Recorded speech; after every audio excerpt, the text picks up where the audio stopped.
মিরসরাইতে বাড়ি আমার, মন্নান আমার নাম। টক আম গাছকে মিষ্টি বানাই, এটি আমার কাম। মিষ্টি আমের দেশ গঠনে আর আসছি আজকে ফেনি আসি, দেখতে পাইলাম কাজটা বড় দামি।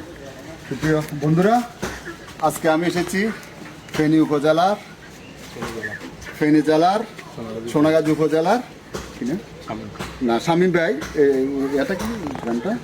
বিষ্ণুপুর গ্রাম। বিষ্ণুপুর গ্রামের আজকে দেখেন, দেখো আমাদের আব্দুল আজিজ ভাই, সৌদি আরব প্রবাসী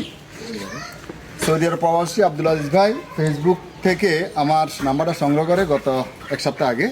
তো সেই ধারাবাহিকতা দেখতে পাচ্ছেন, এই যে আপনাদেরকে দেখিয়েছি, এই যে বিশাল বিশাল আকৃতির গাছকে কলম করে মিষ্টি আমে রূপান্তর করা যায়, সেই জিনিসটা আপনারা দেখতে পাচ্ছেন। আজকে এই বাড়িতে প্রায় 20টার মতন গাছ আমরা কলমের উদ্দেশ্যে।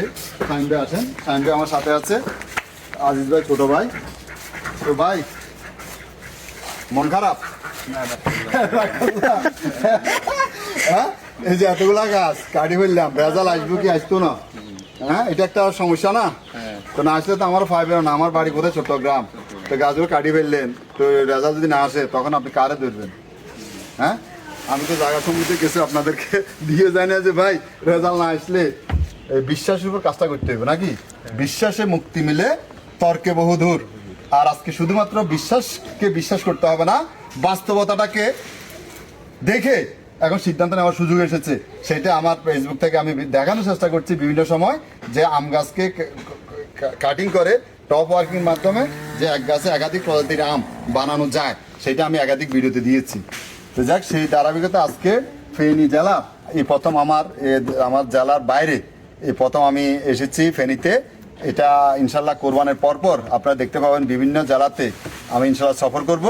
তা আপনাদের জ্ঞাতার্থের উদ্দেশ্যে বলতে চাই, আপনারা যারা এখন উপযুক্ত সময় গাছ টপ ওয়ার্কিং করার, আপনারা যারা আমার ভিডিও দেখছেন, আপনারা দ্রুত, অনেকে আমাকে নক করেছেন, ইনশাল্লাহ আমি প্রায়োরিটি ভিত্তিতে আপনারা যারা আগে আমাকে নক করেছেন আপনাদেরকে আমি সহযোগিতা করার জন্য যাব।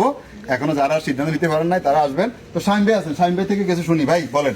আজিজ ভাই তো দেশে বাইরে আছে, উনি আমাকে একাধিকবার ফোন করে, আমি মানে এই পর্যন্ত আমি একটা কথা ভাই বলি, এই যে আমার বিদেশি যে বন্ধুরা ফ্রেন্ড সার্কেল যারা আছে, বিদেশি আমার ফ্যান ফলোয়ার বন্ধুরা, এক দিলে দুই পাখি। আজকে আপনারা দেখতে পাচ্ছেন এই গাছগুলো কাটার মাধ্যমে এখানে হবে মিষ্টি আম, পাশাপাশি দেখতে পাবেন খুবই গুরুত্বপূর্ণ এই যে পুকুরটা দীর্ঘদিন, এই যে পানিগুলো দেখেন, এই পানিগুলো এই যে এই গাছের পাতা, এই যে পাতা পড়ে, পানিগুলো একদম মাছ চাষের এই যে কী অবস্থা, একদম নষ্ট হয়েছিল। তাহলে আমি দীর্ঘদিন আপনাদেরকে দেখাচ্ছি এই কার্যক্রমের মাধ্যমে আমাদের দুটি লাভ। একটি লাভ হচ্ছে এই গাছগুলোতে মিষ্টি আম হবে শত শত কেজি, পাশাপাশি এই পুকুরটা মাছ চাষের আওতায় চলে আসবে।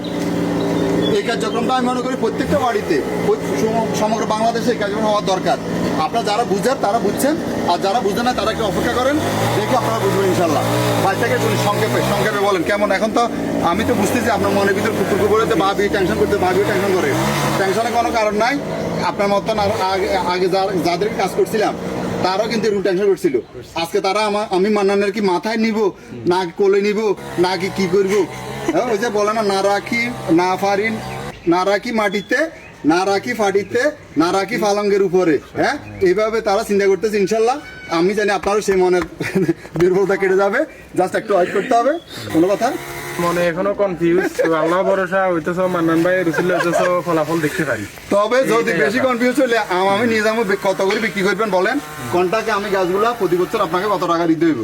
যদি ভয় লাগে সন্দেহ লাগে বলেন, আমি টাকা দিয়ে দিব, আমজা ধর আমার রাজি।